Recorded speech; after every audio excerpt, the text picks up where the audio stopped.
जो आदमी जितना शांत स्थिर है भीतर से, उत्साह स्फूर्ति बना रहना, ये तो अच्छी बात है, लेकिन शांति चाहिए अंदर। और शांति जितनी आपके अंदर होगी उतना ही आप अपने कर्मों को ठीक ढंग से कर पाओगे। इस बात को इस तरह से भी समझ लीजिए, अशांत आदमी, उतावला व्यक्ति, बेचैन व्यक्ति किसी भी काम को करेगा, वह कार्य सही नहीं हो पाता, बल्कि कभी कभी वो एक दुर्घटना बन जाता है। तो आपका कर्म आपको विकास की तरफ लेकर जाए, विनाश ना बने, इसके लिए जरूरी है कि आप अपने भीतर की शांति को बनाए रखें और अपने कार्यों को करते चलें, अपने कर्तव्यों को निभाते चलें। जब तक आप अपने आप को भीतर से शांत रखते हैं तो ये बड़ी आनंद की बात है कि आपके चेहरे पर मुस्कान कायम रहेगी। अशांत आदमी मुस्कुराएगा तो नकली और मुस्कुरा भी नहीं पाएगा। जब तक आप अपने भीतर शांत हैं तो आपकी वाणी में भी माधुर्य रहेगा, आपका व्यवहार भी शालीन रहेगा। उद्विग्न आदमी, बेचैन व्यक्ति, अशांत व्यक्ति का व्यवहार अशांत ही होता है, क्योंकि आप जो भीतर हैं वही तो आप बाहर दे रहे होते हैं। बाहर वही प्रकट होगा जो आप भीतर हैं। भीतर अगर शांति है तो ये याद रखिए, आपके निर्णयों की, डिसीजन की क्षमता बढ़ जाएगी, अच्छे निर्णय ले पाओगे। भीतर शांत हैं तो आप योजना भी सही बना पाओगे, क्योंकि आपकी सारी योजनाओं में, आपकी प्लानिंग में आपके भीतर की शांति बहुत आवश्यक है। कृष्ण इसी बात को कहते हैं, योगस्थ कुरु कर्माणि। योगस्थ होकर, योग क्या मतलब जुड़कर। जुड़कर मतलब किससे? परमात्मा से। परमात्मा क्या? शांति, आनंद, प्रेम, शक्ति, ऊर्जा की किरणें जिससे प्रकट हो रही है, जो शक्तियों की भी शक्ति है, जिससे ये सब कुछ प्रकट होता है, आप उससे जुड़ जाएं। जब आप शांत होते हैं तो आप अपने परमात्मा से जुड़े हुए होते हैं, या ऐसे कह लीजिए उसकी कृपाओं से जुड़े हुए होते हैं। अशांत अवस्था में आप प्रभु की कृपा से दूर हो जाते हैं। इसी को कहा है जुड़ो उससे जो तुम्हें आनंदित करने के लिए तत्पर है, शांत करने के लिए तत्पर है। इसलिए जीवन में सुख और शांति की कामना हम सब लोग करते हैं। हम प्रार्थनाएं करते हैं, भगवान हमारे जीवन में सुख शांति दे, हमारे घर में सुख शांति दे, हमारे मन में सुख शांति दे। सुख और शांति दोनों चाहिए आपको। केवल सुख वाली चीजें इकट्ठी करने से आज दुनिया में अशांति फैली हुई है कि सुख के साधन तो इकट्ठे कर लिए, लेकिन सुख टिकता किस पर है? शांति पर तो टिकता है। आधार ही शांति है। अगर झंडे में कपड़े को देखें तो वो सुख हो सकता है, लेकिन जो डंडा है जिस पर झंडा टंगता है वो आधार, वो तो शांति है। अगर वही नहीं है तो फिर आप ध्यान रख लीजिए, वो कपड़ा जिसको हम अपना झंडा कहते हैं, क्योंकि शक्ति के साथ ही, शांति के साथ ही आप चमकते हैं। तो विषय ना बदले, आपको फिर वहीं लेकर चलता हूं कि आपको योगस्थ होना, जुड़ना है अपनी शांति से, अपने परमात्मा से, जहां से कृपाएं आ रही हैं। ध्यान रख लेना, ये वाणी मेरी नहीं है, ये कृष्ण वाणी है। भगवान श्री कृष्ण का संदेश है ये। मैं तो केवल उसे आप तक पहुंचाने की चेष्टा करता हूं। मेरे समझाने में गलती हो सकती है, कृष्ण के कहने में गलती नहीं है। इसलिए मैं उनकी बात को आप तक अपने शब्दों में समझाने की चेष्टा कर रहा हूं, क्योंकि व्याख्याकार बहुत सारे हो सकते हैं, कहने वाला तो एक ही है। तो उन्होंने जो ये कहा है, योगस्थ कुरु कर्माणि संगम त्यक्त्वा धनंजय, योगस्थ होकर तुम कर्मों को करो। यहां योगस्थ का मतलब यही हो गया कि आप योग युक्त हो जाएं, जुड़कर शांति से, आनंद से, प्रेम से, अपने आपे से या अपने परमात्मा से जुड़ करके, अपने भीतर की शांति से जुड़कर अपने कर्म कीजिए। और अगर दूसरे शब्दों में कहें, जब कोई गलत करता है काम तो लोग क्या कहते हैं, आप अपने आपे में तो हो या होश खो बैठे हो। जब आप अपने आपे में होते हैं, अपने आत्म स्वरूप में होते हैं, तो सावधानी से आप काम करते हैं। जब आप जोश में आ जाएं, गुस्से में आ जाएं, लोग कहते हैं आपा मत खो। ये भारत के शब्द बड़े अद्भुत हैं, सामान्य भाषा के शब्द हैं। आपे में रहो, आपे से बाहर मत जाओ, आप आपे में तो हो। ये आपा क्या है? ये निज रूप है आपका, ये आपका अपना वास्तविक रूप है जिसमें आपको रहना चाहिए। आपका वास्तविक रूप क्या है? शांति, प्रेम, आनंद, संतुलन, धैर्य। इसमें जब आप होते हैं तो आप ज्यादा खुश होते हैं। कोई भी चीज, नशा आपको अपने आपे में नहीं रहने देता। नशा शराब का हो सकता है, किसी और चीज का हो सकता है, धन का हो सकता है, पद का हो सकता है, प्रतिष्ठा का हो सकता है, रंग रूप का हो सकता है, यौवन का हो सकता है। किसी तरह का भी कोई नशा पागल कर सकता है आपको। आप अपने आपे में नहीं रहोगे। इसलिए अपने आपे में जब आप होते हैं, निज रूप में आप होते हैं, तो आप अपनी शांति में होते हैं, अपने आनंद में होते हैं। अपने निज रूप में रहना सीखिए। जहां आप हैं वहीं आपका परमात्मा है। अपने आपे में पहले आइए, फिर अपने आप अपने प्यारे से जुड़ोगे। अपना प्यारा परमात्मा हर व्यक्ति को जरूरत है।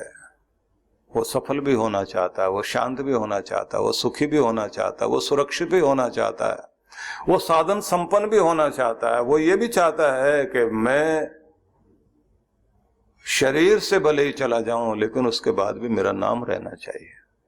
अपने अस्तित्व को दुनिया में अपने बाद तक भी कायम रखना चाहता है। वो चाहता है मेरी निशानियां रहें दुनिया में। कोई अपने बच्चों के रूप में सोचता है ये मेरी फुलवारी है। कोई मकान दुकान के द्वारा सोचता है कि मैं रहूंगा, ये मैं ही तो हूं, ये मेरा नाम है। और इसीलिए लोग छोटे बच्चे को देखकर गाना गा रहे होते हैं, मेरा नाम करेगा रोशन, जग में मेरा राज दुलारा। वो करे ना करे, ऐसा भी कर सकता है। बल्ब जला करके नाम चिपका दे बल्ब के ऊपर। किसी पप्पू ने किया भी है। पिता का नाम बल्ब पर लिखकर बटन दबाया और कहा आपका नाम रोशन कर रहा हूं। अपने नाम की चिंता बड़ी है सबको, पर फिर भी ध्यान रख लीजिए, आप अपना अस्तित्व बचाए रखना चाहते हैं। कृष्ण भगवान ने गीता में एक स्थान पर यह भी समझाने की चेष्टा की कि तुम पहले भी थे, तुम आज भी हो, तुम आगे भी रहोगे, बस बीच में शरीर बदलेगा, स्थान बदलेगा, समय बदलेगा, परिस्थितियां बदलेंगी, लेकिन तुम थे, तुम हो, तुम रहोगे। बस ये जो बदलता है ये शरीर है। वासांस जीर्णानि यथा विहाय नवीनानि गृह्णाति नरोपराणि। वस्त्रों की तरह तुम अपने शरीर को बदलोगे, अवस्थाओं की तरह तुम अपने आप को बदलोगे। जैसे तुम्हारा बचपन चला गया, किशोर अवस्था आई, किशोर अवस्था चली गई, युवा अवस्था आ गई, युवा अवस्था चली गई, तुम्हारा वार्धक्य आ गया, वो भी जाएगा। एक आखिरी नींद लेकर फिर तुम जागोगे, फिर लौटोगे। हर कोई जो भी जाता है लौटने के लिए, ये याद रखना, आप फिर लौट कर आओगे, फिर रहेंगे हम इस दुनिया में। शक्लें बदली हुई होंगी, नाम बदले हुए होंगे, स्थान बदले हुए होंगे, लेकिन फिर भी आप पहचानेंगे एक दूसरे को, अपना सा कोई लगता है। कुछ अपने होने के बाद भी अपने नहीं लगेंगे, क्यों रह रहकर तुम्हारे साथ बैठने से बात करने से दिल को सुकून लगता है, और क्यों इसके साथ सारा दिन रहने के बाद भी परायापन क्यों लगता है। कहीं आत्मिक संबंध पुराने समय से चले आ रहे हैं, और कहीं यहां के संबंध भी आगे जाने को तैयार नहीं है। एक जन्म ही बहुत है। ज्यादातर लोगों ने यूरोप, अमेरिका, वेस्टर्न कल्चर में यही एक समस्या बन गई है, बहुत जल्दी अंगूठियां बदल लेते हैं, मतलब अंगूठी निकाल कर फेंक देते हैं, दूसरे के नाम की अंगूठी पहन लेंगे। रिश्ते इतने कमजोर हो गए, अंगूठी चेंज की, रिश्ता गया। कागज पर लिखने से अगर कोई रिश्ता टूटता और जुड़ता हो, कागज ज्यादा चिरस्थायी नहीं है, गल जाएगा, फट जाएगा। रिश्ते इतने कमजोर नहीं होते हैं, क्योंकि ये दिलों पर नहीं, आत्माओं पर लिखे जाते हैं। इनको जोड़ने वाला परमात्मा है। लेकिन सही रिश्ता जुड़ जाए तो ये ध्यान रख लीजिए कि 60% जीवन की सफलताओं में अच्छे रिश्तों का संबंध है। आपकी सफलताओं के बीच में आपका रिश्ता ठीक जुड़ गया तो 60% जिंदगी सफल हो गई, 40% बाकी चीजें हैं। और जिनके रिश्ते ठीक नहीं जुड़े, कितने जोक बनाए लोगों ने पति पत्नी पर। पत्नियां जोक कम बनाती हैं, वो तो वैसे ही मन में सोच लेती हैं हमें पता है ये क्या है, और पतियों ने बहुत बना रखे हैं।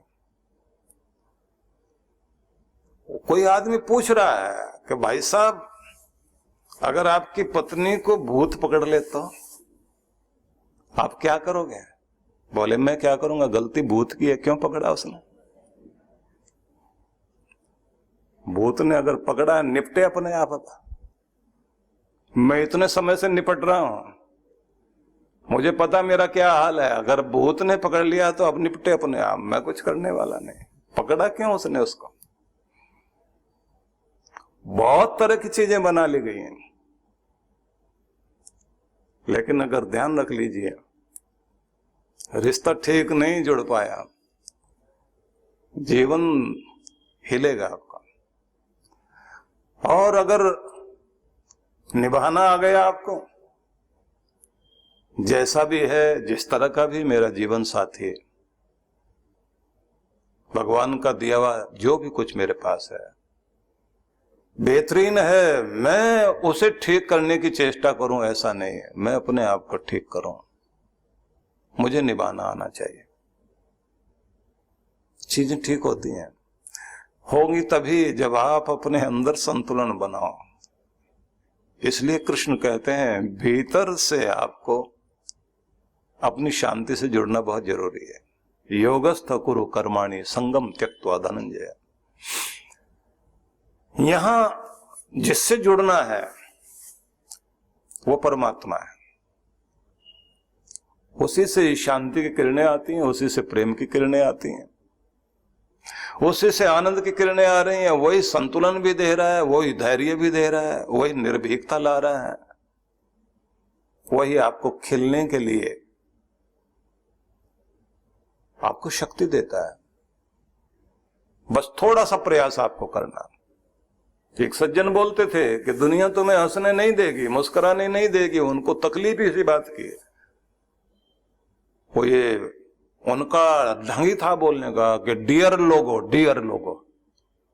लोगों के बीच में जाकर प्यारे भाइयों नहीं बोलते थे, डियर लोगो, तुम्हारी खुशी देखकर जिनको खुशी नहीं होती उनके लिए जरूर मुस्कुराया करो, क्योंकि जो तुम्हें देखकर जलते हैं,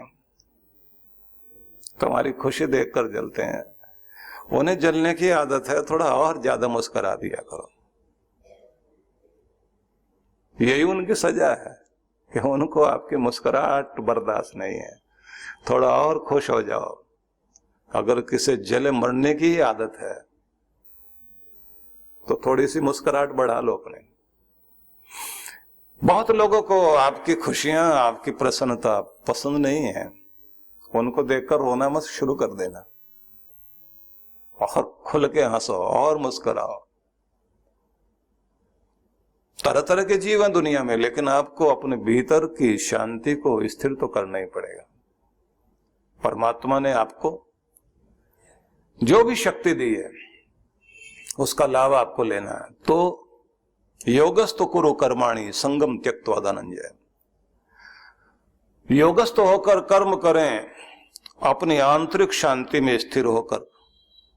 संगम त्यक्त्वा धनंजय, दूसरी बात एक और कह दी गई, आसक्ति का परित्याग करके, मोह का परित्याग करके कर्म को कीजिए। मोह मतलब वो चीज जो तुम्हें बांधती है, बंधन में डालती है, जिससे छोड़ना मुश्किल होता है। कोई भी चीज मोह में डाल सकती है आपको। किसी भी चीज का लगाव, किसी भी चीज की अटैचमेंट ज्यादा बढ़ जाएगी, छोड़नी मुश्किल है। और व्यवस्था ऐसी की है परमात्मा ने, वो देना भी जानता है, वो लेना भी जानता है, वो पकड़ाता भी है, छुड़ाता भी है। उसने संसार को बनाया ही ऐसे, ये संयोग वियोग का संसार है। यहाँ घटनाओं का प्रवाह चलता है, इसी का नाम जगत है। जगत वो है जहां निरंतर घटनाएं घट रही हैं, और सब कुछ आपके अनुसार नहीं चलता इस दुनिया में। आपकी सोची समझी नीतियों के बाद भी, आपकी सोची समझी व्यवस्थाओं के बाद भी इस दुनिया में कुछ वो हो जाता है जो अनचाहा होता है। सारी चीज मनचाही हो ऐसा नहीं है।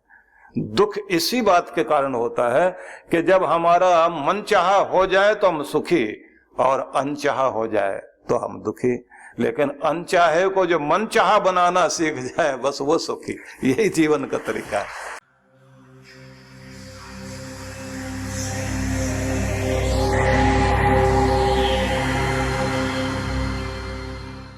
शिवरात्रि का अवसर सामने है और हम सब भगवान शिव के लिए कहते हैं कि शिव समान कोई दाता नहीं, विपद विदारणहार, लज्जा मेरी राखियो, हे शिव नंदी के असवार।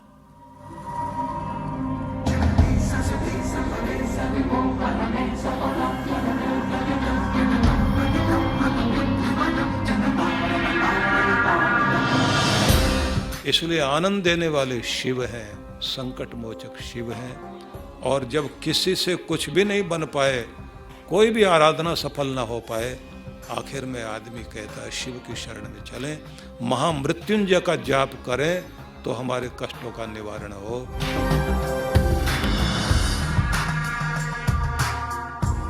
तो ऐसे भगवान शिव की आराधना का अवसर है शिवरात्रि। और शिवरात्रि में मन चाहा वरदान पा सकते हो, अपने कष्टों से मुक्ति पा सकते हो।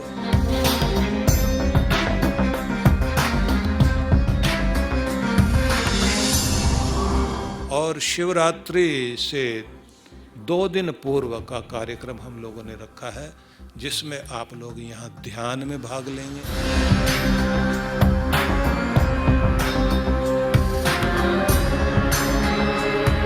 और शिवरात्रि वाले दिन जहाँ रुद्राभिषेक करने का अवसर भी मिलेगा,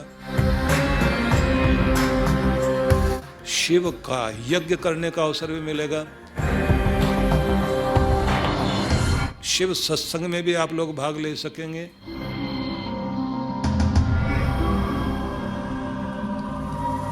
और यहाँ देव दर्शन भी कर सकेंगे।